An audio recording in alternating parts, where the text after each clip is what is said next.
commence à être nombreux quand même. Hein. Bonjour Alain et bonjour aux quelques-uns à qui j'ai pas pu dire bonjour en direct.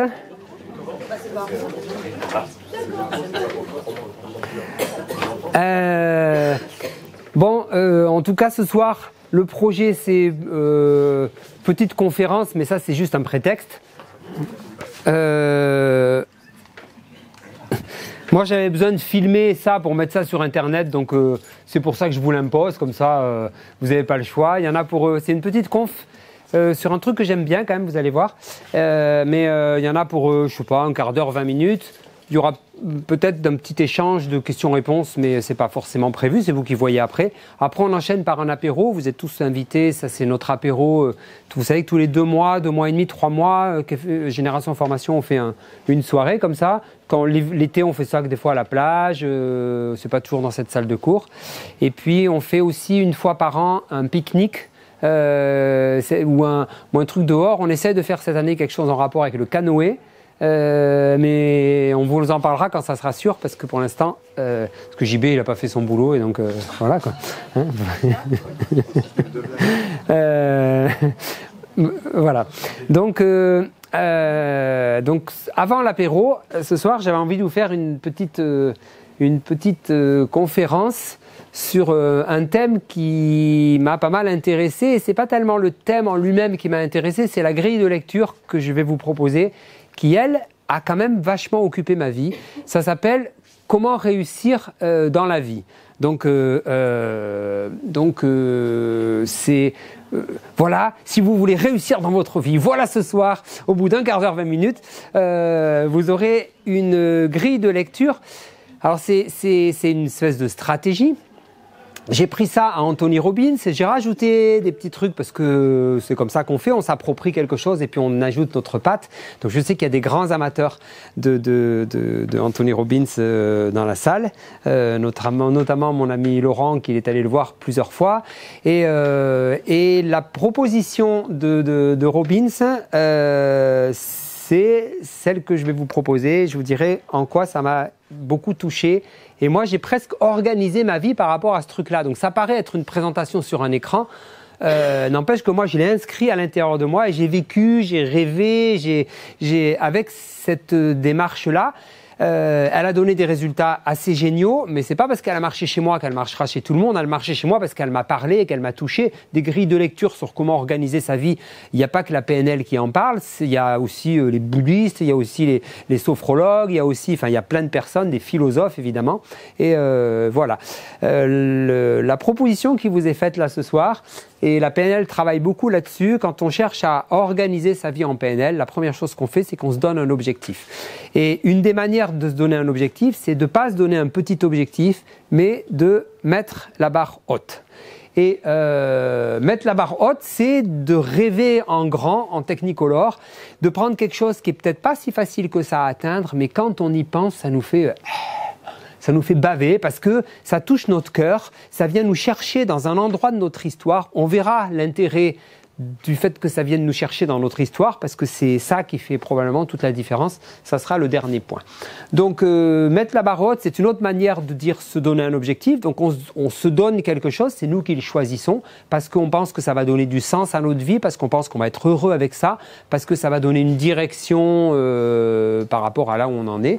Et juste qu'une fois qu'on a on a bien organisé ça dans notre tête, et en PNL on travaille beaucoup ça. C'est-à-dire qu'on imagine qu'on a atteint notre barre, qu'on a réussi à organiser ça et on se met ce qu'on appelle du VACOG dans la tête, c'est-à-dire des images, des sons, des sensations, et notre cerveau il fonctionne avec ça. Votre voiture elle fonctionne avec de l'essence, notre cerveau il fonctionne avec de la neurologie, et plus on lui met des ingrédients, plus il est nourri, et plus il est nourri, s'il n'y a pas une objection particulière, parce que quelquefois il y en a, du coup si notre cerveau il sait quoi faire le matin, ça sera plus facile d'organiser notre vie. Si vous vous levez le matin avec « j'ai envie d'être heureux », votre cerveau il risque de pas savoir quoi faire. Si vous vous levez le matin avec j'ai envie d'écrire un livre qui change la vie des gens et qui paraisse au mois de juillet 2020, vous vous leverez le matin avec une direction qui sera donnée à votre cerveau qui sera peut-être un petit peu plus précise. Juste que la meilleure manière de se saboter, c'est si jamais vous ne croyez pas à cette histoire-là. Et il y a plein de gens qui se donnent un objectif et qui ont une espèce d'objection à l'intérieur d'eux, consciente ou pas consciente, et ça vaut vraiment le coup de le repérer. Donc la deuxième étape de cette stratégie de comment réussir sa vie, c'est croyez-y. Et vous verrez que pour certains d'entre nous, il y en a certains, ils ont du mal à monter la barre haute, à mettre de l'énergie et de l'enthousiasme là-dedans. Il y en a, ils ont plus de travail à faire sur le fait d'y croire. Chacun a ses casseroles et chacun a ses points forts et a ses points faibles par rapport à ça. Si vous mettez la barre haute et que vous y croyez, alors il vous manque la troisième étape qui est de trouver une stratégie pour pouvoir commencer à mettre en place le projet que vous voulez faire. Probablement, de toutes ces étapes-là, ça peut être éventuellement celle à mes yeux qui pourrait paraître la moins importante parce que au pire, il peut y avoir une stratégie qui donne des résultats intéressants. On appelle ça la stratégie essai-erreur. On teste, on voit ce que ça donne, ça marche pas, on teste autre chose. Alors on gagne du temps si on est un peu organisé, si on a une stratégie qui est cohérente. C'est sûr que si vous voulez voir le lever du soleil et que vous partez vers l'ouest, vous pouvez faire 3 fois le tour de la Terre, vous serez toujours en train de voir des couchers de soleil parce que le lever de soleil, il est derrière vous. C'est votre stratégie qui déconne. Donc dans ce cas-là, il faut s'en rendre compte et s'orienter un petit peu autrement. Voilà. Et entre nous soit dit, une des stratégies les plus efficaces et à mon avis avec le rapport qualité-prix le plus rentable ou le plus facile, c'est de ne pas réinventer la roue. Il y a des gens qui ont déjà monté, il y a des gens qui ont déjà écrit des livres, il y a des gens qui ont déjà fait des stages, il y a des gens qui ont déjà élevé des familles d'une manière extraordinaire, il y a des gens qui ont déjà rencontré la personne de leur vie facilement et tout ça. On n'est pas forcément obligé d'inventer nous-mêmes une stratégie. Et une des meilleures stratégies possibles, c'est d'aller voir des gens et de modéliser des gens qui ont déjà réussi. On gagnera probablement un temps fou. Donc voilà, ça c'est une petite idée. Une fois qu'on a trouvé une stratégie, alors on passe à l'étape qui est en tout cas celle-là, elle est indispensable si vous voulez vraiment réussir dans votre vie. Il y a une étape pour laquelle vous pourrez rien faire d'autre que de passer à celle-là, c'est action massive. Agissez, agissez, agissez, agissez. Il y en a ici pour qui ça c'est une montagne parce qu'ils ont un métaprogramme plutôt passif et agir c'est donner un coup de téléphone, faire un site internet, appeler quelqu'un, faire une conférence, aller voir à droite à gauche, enfin se mettre en mouvement, taper à la porte de gens qui peuvent nous aider financièrement. Enfin bon voilà, après je sais pas ce que c'est, mais la réussite. La réussite dans le cas de résoudre, enfin d'avancer vraiment concrètement dans la vie, ça passe forcément par des actions. Alors, ces actions, pour certains, c'est très facile, pour d'autres, c'est un peu plus compliqué. Et chacun a sa sensibilité par rapport à chacune de ces étapes-là. Alors imaginez, vous mettez la barre haute. Vous savez vraiment ce que vous voulez. Vous y mettez votre vie. C'est presque vous le vivez comme votre vie est en jeu par rapport à ça. Vous y croyez. Vous trouvez une stratégie qui fonctionne et vous agissez. On pourrait dire, c'est bon, ça a l'air d'aller. À ce moment-là, il faut faire attention à un truc, c'est que de temps en temps, quand on agit et que si moi mon objectif dans la vie c'est d'arriver à ce point-là et que je commence à me mettre en mouvement et puis que je marche un petit peu vers là, que je me cogne là, c'est pas très grave de se cogner. Ce qui est grave, c'est de pas se rendre compte que je suis parti trop à droite et il faut que je donne un petit coup de barre à gauche. Donc du coup, observez si l'action que vous avez mis ici à cette étape-là, donc ça c'est l'étape d'après, JB. Voilà. Observez si votre action, est-ce qu'elle vous a rapproché de votre objectif ou est-ce qu'elle vous en a éloigné ou est-ce que vous êtes perdu en chemin. C'est pas très grave de mettre des actions qui font flop. Ce qui est grave, c'est de continuer de faire la même chose. Il y a des gens, ils font la stratégie, ils mettent une action en place qui mettent des flyers dans les boîtes aux lettres. Et ils mettent des flyers et puis ils font une conférence, ils ont 3 personnes. Et ils se disent, j'ai pas dû mettre assez de flyers. Alors ils refont encore plus de la même chose. Mais si vous refaites encore plus de la même chose, vous obtiendrez peut-être encore plus du même résultat. C'est peut-être l'action qui va pas. Donc du coup, observez le résultat que vous avez, et si votre résultat il vous a pas rapproché de ça, alors dernière étape, ayez assez de souplesse et de flexibilité pour pouvoir changer votre action, faites autre chose, regardez ce que ça vous donne, et peut-être que vous allez partir un coup vers la gauche, un coup vers la droite, un coup vers la gauche, un coup vers la droite, et petit à petit vous allez vous approcher du rêve que vous avez en vous et qui est là quelque part, soit qui somnole en vous, et vous savez pas que vous l'avez, soit plus probablement il somnole pas, mais il est vraiment méga vivant et vous vous y mettez ou vous vous y mettez pas, je sais pas. Et puis on n'en a pas qu'un rêve, on n'a pas qu'une barre, hein, c'est la vie, on n'est pas monotâche. Hein, quelquefois, pendant 10 ans, on va tout faire pour réussir quelque chose. Et puis au bout de 10 ans, on sera suffisamment heureux, ou la vie viendra nous chercher à un autre endroit, où on aura une situation physique, où on va rencontrer quelqu'un, où on va décider de déménager ou je ne sais quoi, qui fait que du coup on va remettre une barre haute. La vie, c'est la réalisation de plusieurs trucs.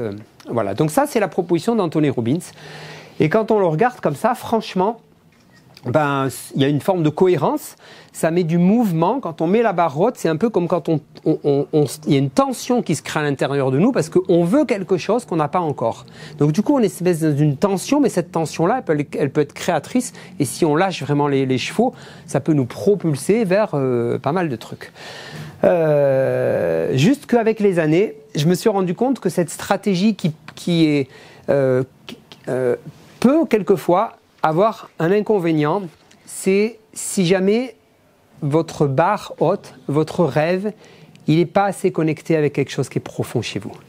Et ça peut être un piège, surtout dans nos sociétés un peu occidentales, où quelquefois on est poussé par l'extérieur, par nos parents, de réussir à l'école, alors du coup on devient pharmacien parce que papa était pharmacien, ou on s'engage dans des études de droit. Un jour j'ai une stagiaire qui est venue, elle était avocate, elle a fait 6 ans d'études, je crois, pour avoir un doctorat, ou 6 ou 7 ans, je ne sais plus, c'était assez invraisemblable. Elle s'est aperçue au bout de 6 ou 7 ans que son métier, c'était pas ça qui la faisait rêver, c'était le projet de ses parents, et que elle n'avait pas envie d'être avocate, elle a envie d'être coach et d'être thérapeute. Donc c'est ça. Alors, à elle à se réorienter, donc elle avait qu'une trentaine d'années, donc il lui restait du temps pour pouvoir s'organiser et s'embarquer autre part. Stephen Covey utilise une belle métaphore pour ça. Il dit que avant de gravir les échelons de la réussite à la force du poignet, vérifiez que vous avez bien mis l'échelle sur le bon mur, parce que sinon ça peut faire un peu mal. On a plein de gens dans nos cabinets, Laurent, Mali, moi, qui viennent nous voir en pleine crise de sens, en pleine crise de la quarantaine, de la cinquantaine. Maintenant, il y a de la trentaine, enfin tous les 10 ans, il y en a une, et qui viennent et qui sont paumés parce que ils font un boulot, ils gagnent leur vie, tout va bien, ils ont des enfants, ils ont une belle baraque et tout, et puis il y a un truc qui colle pas, c'est qu'il n'y a pas de sens profond. Et ça peut faire des chocs qui sont assez importants. Ça vaut le coup de s'en rendre compte et de ne pas perdre trop d'années, et de redonner quelquefois, de quitter son boulot ou de le faire d'une autre façon, ou de ne pas changer son métier, mais le soir d'organiser sa vie et son week-end ou les vacances d'une autre façon.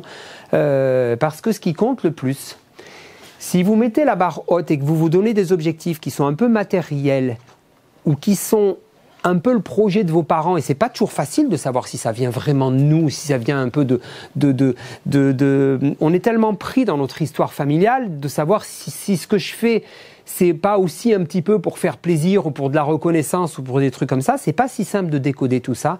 Et je pense que la réussite de ce truc-là, elle se fait pas par rapport à un de ces points-là, mais elle se fait par rapport au dernier point, qui est que si vous n'êtes pas connecté avec quelque chose qui est vivant en vous, quelquefois éventuellement quelque chose qui souffre en vous, en tout cas quelque chose dans lequel vous êtes impliqué parce que vous avez vécu quelque chose, parce que vous avez des blessures, parce que vous avez des talents par rapport à ces blessures-là, et quelque chose qui est vraiment vivant et qui est en rapport avec vos valeurs et vos besoins les plus fondamentaux, qui sont en rapport avec votre sens d'identité et ce qui vous touche vraiment. Si vous êtes connecté, si vous connectez vos valeurs profondes et ce que vous pensez être de vous-même, s'il y a une connexion étroite entre ça et ça là-haut, alors vous serez inarrêtable.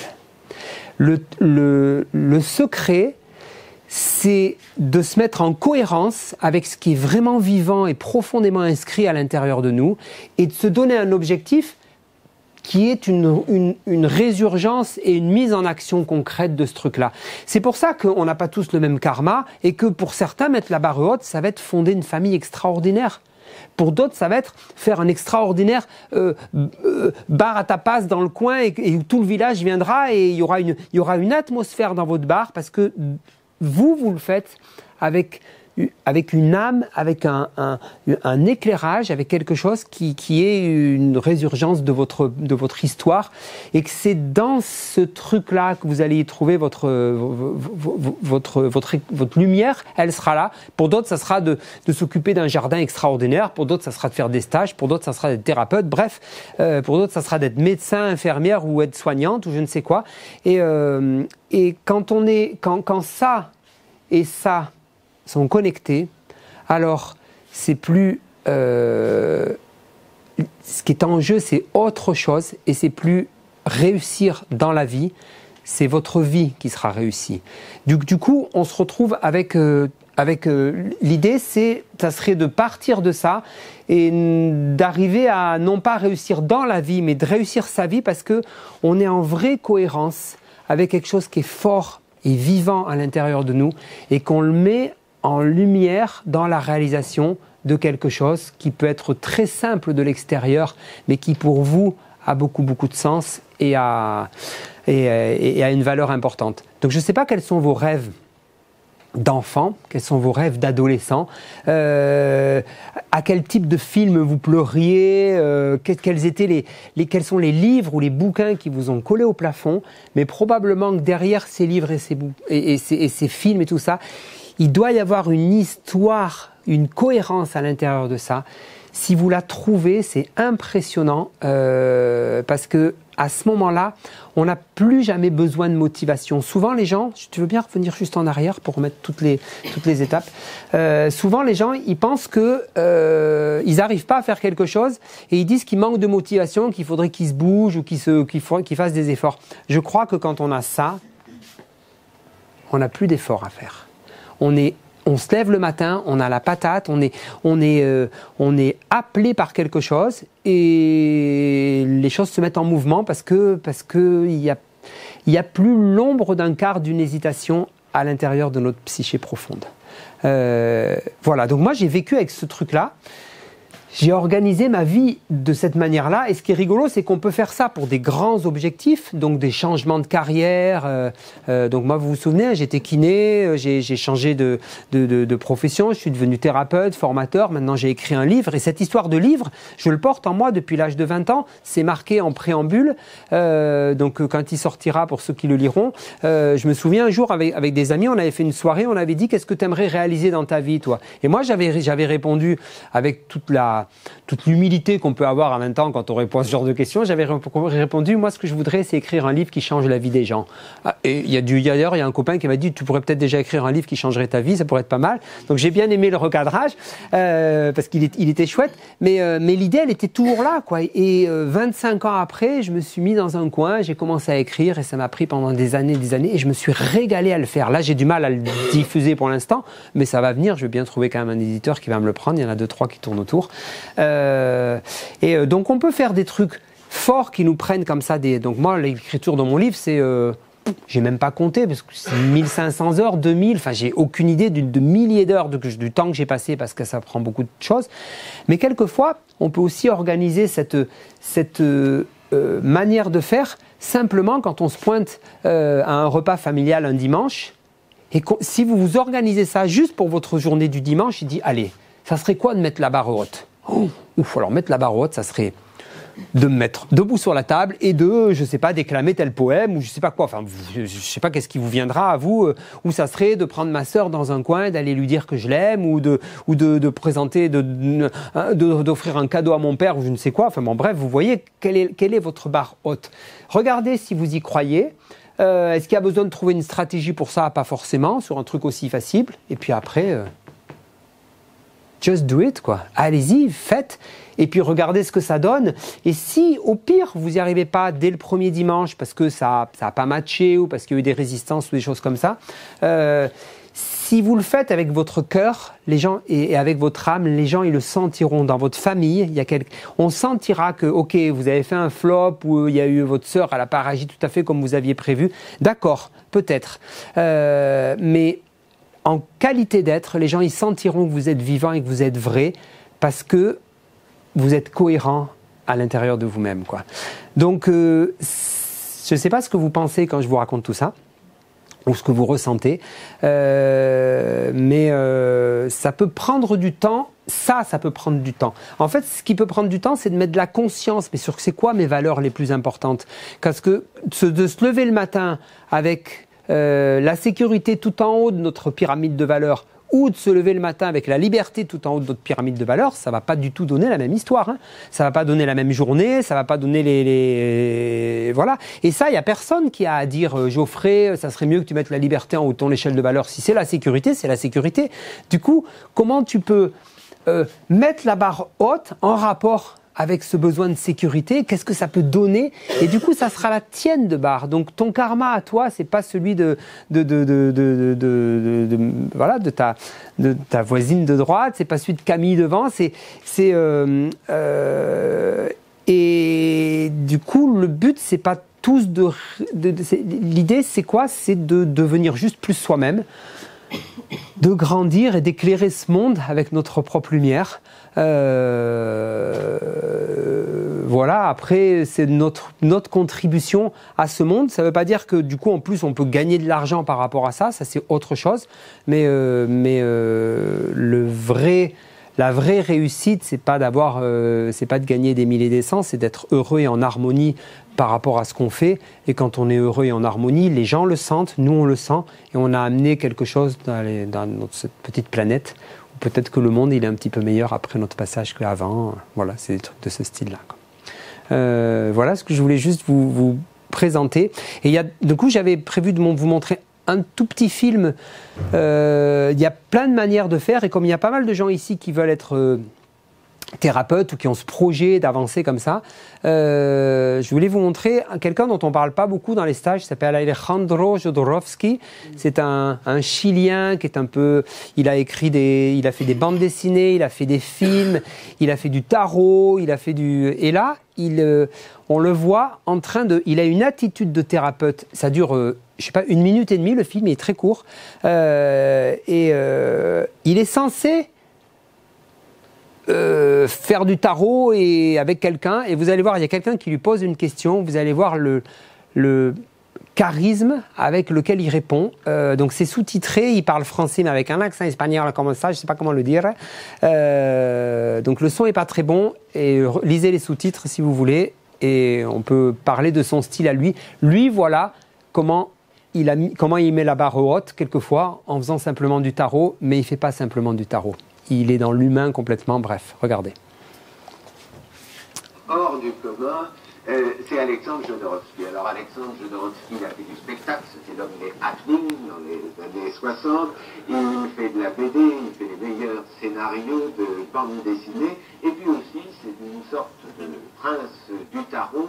Mais vous allez voir, regardez, dans quelles conditions, de quelle façon et à quelle fin il utilise ce savoir. C'est un reportage de Marie-Monique Robin. Quand je te fais ça, on arrête. Quand? Tous les mercredis, dans le sous-sol d'un café parisien, une cinquantaine de personnes sont au rendez-vous. Depuis 11 ans, le bouche à oreille suffit à remplir la salle. Alejandro Jodorowsky tire les tarots gratuitement. Jodo, comme tous l'appellent, serait un maître en la matière. Ça, c'est 3 cartes, il y a 1, 2, 3 cartes sans retourner.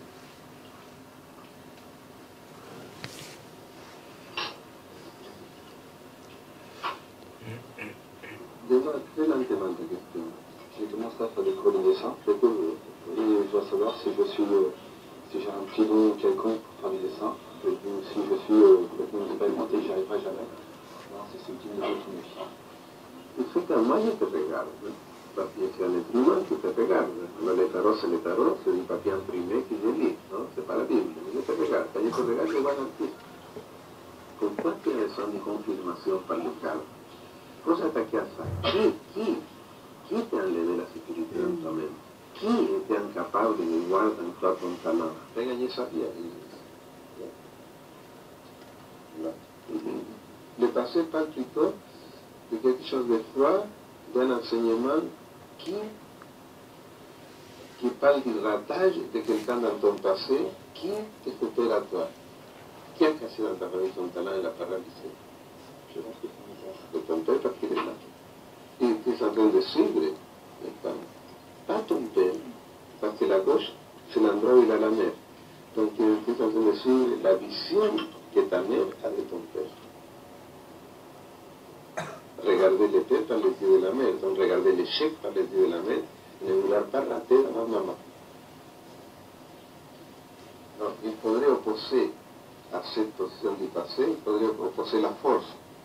D'être capable de forcer son talent. Ce n'est pas le moment de lutter ni d'être faible. C'est une asile, avec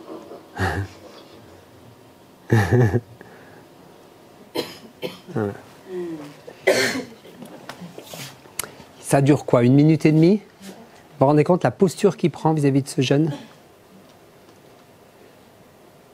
Le tarot, c'est un prétexte. Le texte, c'est autre chose. Il le regarde droit dans les yeux et il lui envoie, pour moi, il lui envoie un scud. Il lui fait un recadrage sur pourquoi est-ce que tu te poses cette question-là.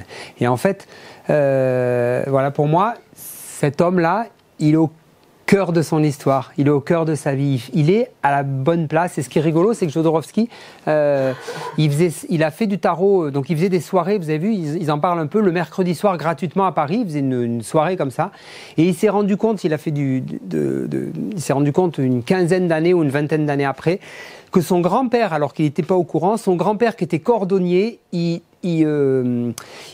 réparait les chaussures des pauvres qui n'avaient pas d'argent le mercredi soir à Paris, et lui, en reproduisant l'histoire de son grand-père de manière complètement inconsciente, il faisait la même chose, mais dans son art à lui et pas dans la cordonnerie.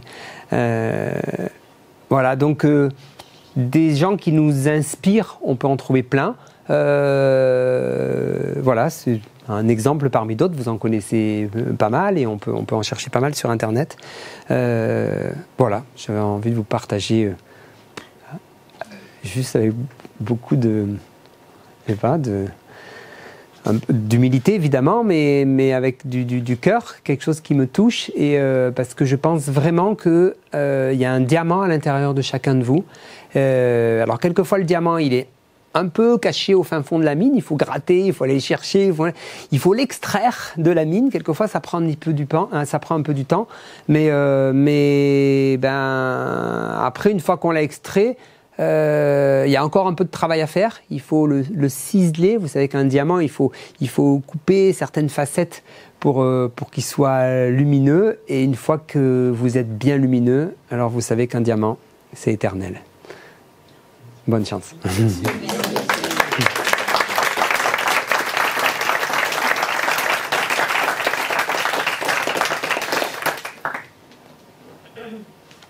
Des questions ou l'apéro? Ou des partages, ou oui, plutôt, parce que ça peut être... Est-ce que ça vous inspire? Ouais. Bah Rémi, si t'insistes, vas-y.